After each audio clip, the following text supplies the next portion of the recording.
毎週火曜日コラムニスト勝谷正彦さんの登場です。勝谷さん、おはようございます。おはようございます。よろしくお願いします。はいはい、どうも。先週お話が出ました息子の入学式で欠勤した高校教師の件ですね。はいはい。リスナーの方からですねメッセージをいただきまして、はいはい。認めるという方が2割、認めないという方が8割でした。さすが九州門はちゃんとしとるのだな。ちょっとメッセージをちょっと聞いてください。はい、全国的に、ちなみに全国的にはね、はい、ほぼ五分五分みたいだね。なんかみたいですね。はいはい、じゃあメッセージ教えてください。はい。まず認めないという方、小学生、中学生の入学ならまだしも高校の入学式に1年生を担任する先生が休むのはやっぱり反対です。息子の時も親が来ていない人もいました。小学校のある教師、共に教師をしているという先生は、中学は公立学校だと卒業式入学式が重なるので私立に行かせていると言われていました。この先生も重ならないように私立に行かせればと思いますといったご意見などいただきました。それはでもちょっとかわいそうじゃな、負担が増えちゃうわけだからね。ご自身公立の先生、認める方は、はい、認める方のご意見としては、こ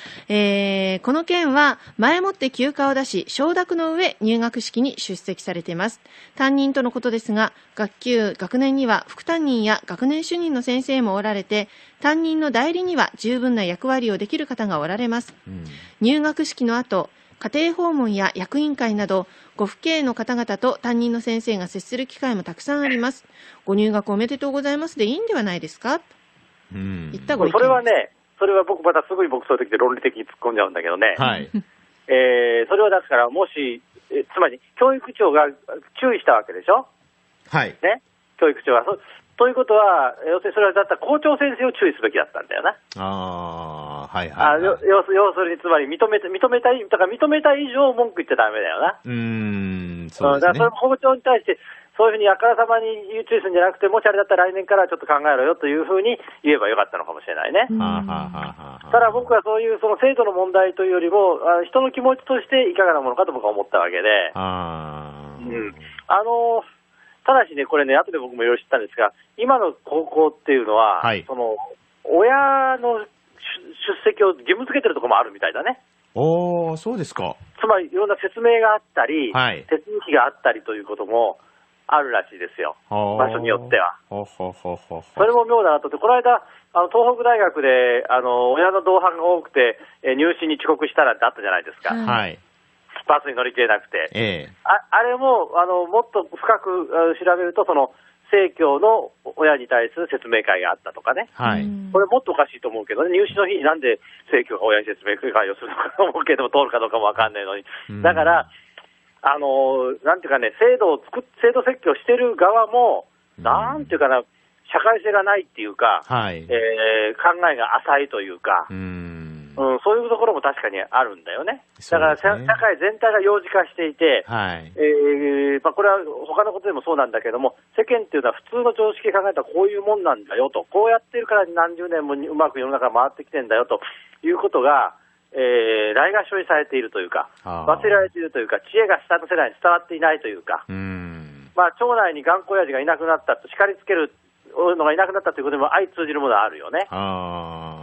そういうものじゃないんだと。ですからこういう議論が起こったということでも意味があるかもしれないですね。僕がクビになった高知のそこまで行って委員会っていうのに、三宅久之先生っていう政治評論家がお元気でご存命だった頃は、よくお黙んなさいって言って、世間というのはそういうもんじゃないんだよっていうことをよくおっしゃったけども、そういう怒る老人みたいなのは、僕ももう普通に入りつつあるんだけれども、必要だと思うんだよね。そうですね。そしたらもう一言で、それは一人の子供なのか何十人のあなたの子供に匹敵する生徒なのかどっちを取るんだって言えば、考えてごらんと言えばその話だと僕なんかは思いますけどね。これに関しまして賛成反対の意見が尽きないと思いますので、一旦ちょっと終了しまして、勝谷さんもう一つ何か今日お話があるみたいで、韓国の船の沈没なんですが、大変かわいそうでね、子供たちで前途優位な子供たちは本当気の毒なんだけど、いや本当そうですね。それと乗員の対応がね、乗員もひどいで、というかね、出てくる話がね全部ひどい。例えば生きてるっていう偽メールを大量に送りつけてた人間が、信じがたいでしょ。なんでああいうことができるんですかね。それから政府の対応、はい、もう本当後手後手に回っているです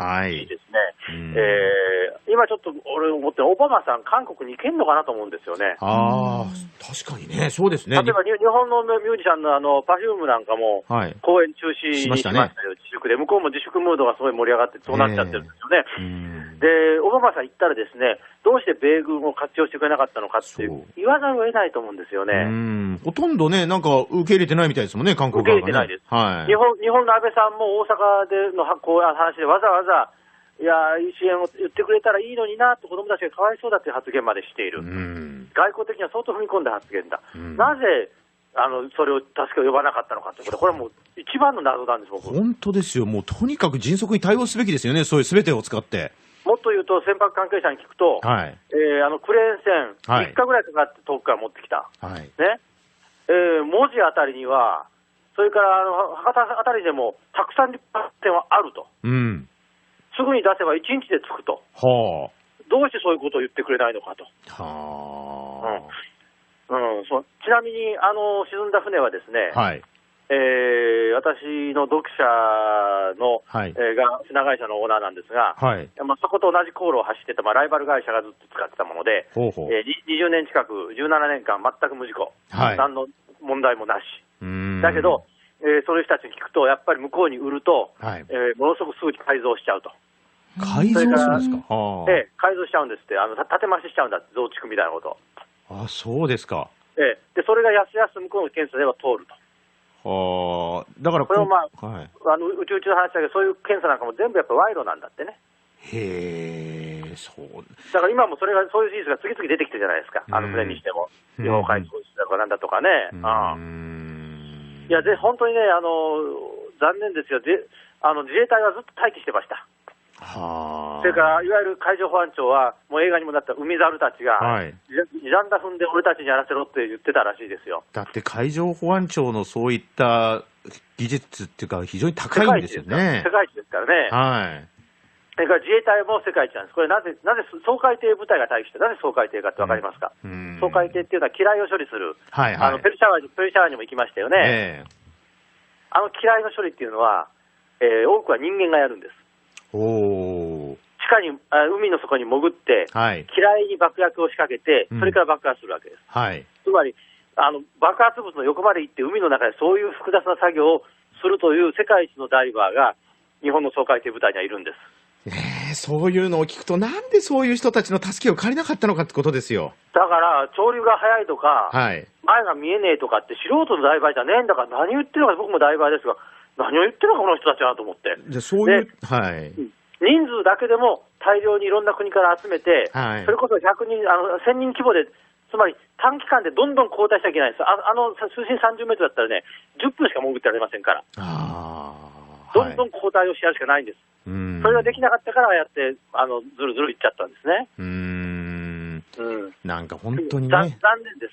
いや、対応のまずさには、本当これね、世界の人たちがもう結構怒りをあらわにしてると思いますけどね。パク政権、ちょっとこれでやばいかもしれないですね。いや、本当そうですね、確かにね。ありがとうございました。どうも。コラムニストの勝谷正彦さんでした。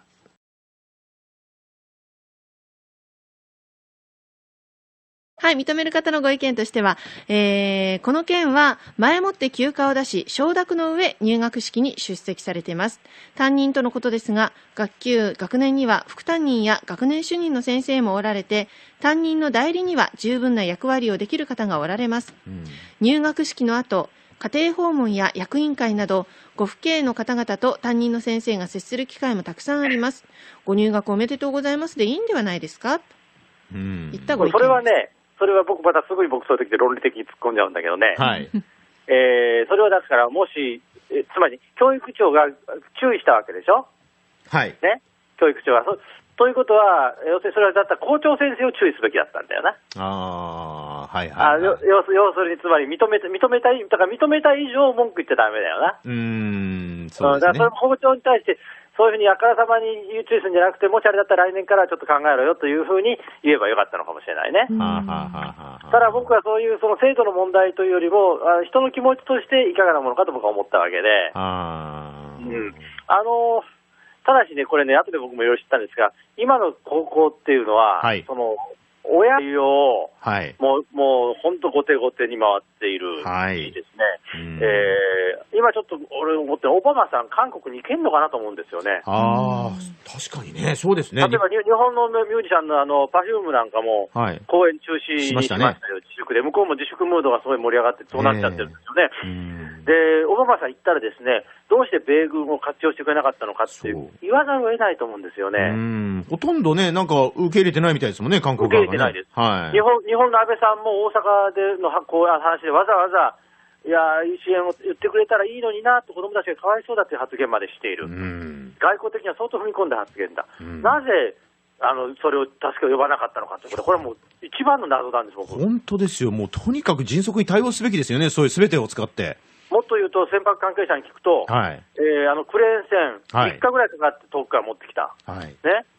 文字あたりには、それから博多あたりでもたくさん立派船はあると、すぐに出せば1日で着くと、どうしてそういうことを言ってくれないのかと。ちなみに沈んだ船はですね、あるよね。そういうものじゃないんだと。ですから、こういう議論が起こったということでも意味があるかもしれないですね。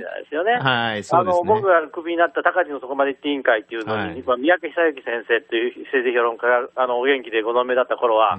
よくお黙んなさいって言って、世間というのはそういうもんじゃないんだよっていうことをよくおっしゃったけども、そういう怒る老人みたいなのは、僕ももう普通に入りつつあるんだけれども、必要だと思うんだよね。そうですね。そしたらもう一言で、それは一人の子供なのか、何十人のあなたの子供に匹敵する生徒なのか、どっちを取るんだって言えば、考えてごらんと言えば、その話だと僕なんか思いますけどね。これに関しましては賛成反対の意見が尽きないと思いますので、一旦ちょっと終了しまして、勝谷さん、もう一つ何か今日お話があるみたいで。韓国の船の沈没なんですが、大変かわいそうでね、子供たちで前途優位な子供たち、本当気の毒なんだけど。いや、本当そうですね。それと乗員の対応がね。乗員もひどい。というかね、出てくる話がね、全部ひどい。例えば、生きてるっていう偽メールを大量に送りつけてた人間が。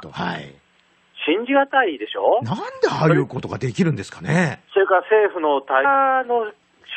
席を義務付けてるところもあるみたいだね。そうですか。つまり、いろんな説明があったり、手続きがあったりということもあるらしいですよ。場所によっては。そ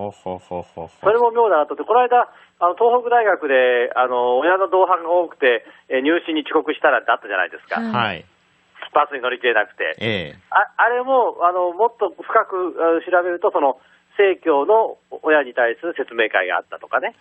これもっとおかしいと思うけどね、入試の日になんで生協が親に説明会をするのかと思うけど、通るかどうかもわかんないのに。だから、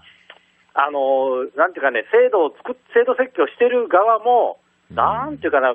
社会性がないっていうか、考えが浅いというか、そういうところも確かにあるんだよね。だから社会全体が幼児化していて、これは他のことでもそうなんだけども、世間っていうのは普通の常識で考えたらこういうもんなんだよと、こうやってるから何十年もうまく世の中が回ってきてんだよということが、ないがしろにされているというか、忘れられているというか、知恵が下の世代に伝わっていないというか、町内に頑固親父がいなくなったと叱りつけるのがいなくなったということでも相通じるものだ。毎週火曜日、コラムニスト勝谷正彦さんの登場です。勝谷さん、おはようございます。おはようございます。よろしくお願いします。どうも。先週お話が出ました息子の入学式で欠勤した高校教師の件ですね。リスナーの方からですね、メッセージをいただきまして、認めるという方が2割、認めないという方が8割でした。さすが九州門はちゃんとしとるのだな。ちょっとメッセージをちょっと聞いてください。ちなみに全国的にはね、ほぼ五分五分みたいだね。なんかみたいですね。じゃあメッセージ教えてください。まず認めないという方、小学生、中学生の入学ならまだしも高校の入学式に1年生を担任する先生が休むのはやっぱり反対です。息子の時も親が来ていない人もいました。小学校のある教師、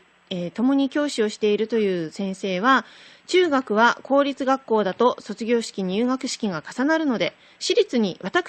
かせていると言われていました。この先生も重ならないように私立に行かせればと思います。といったご意見などいただきました。それはでもちょっとかわいそうじゃな、負担が増えちゃうわけだからね。ね、ご自身公立の先生、ね、認める方は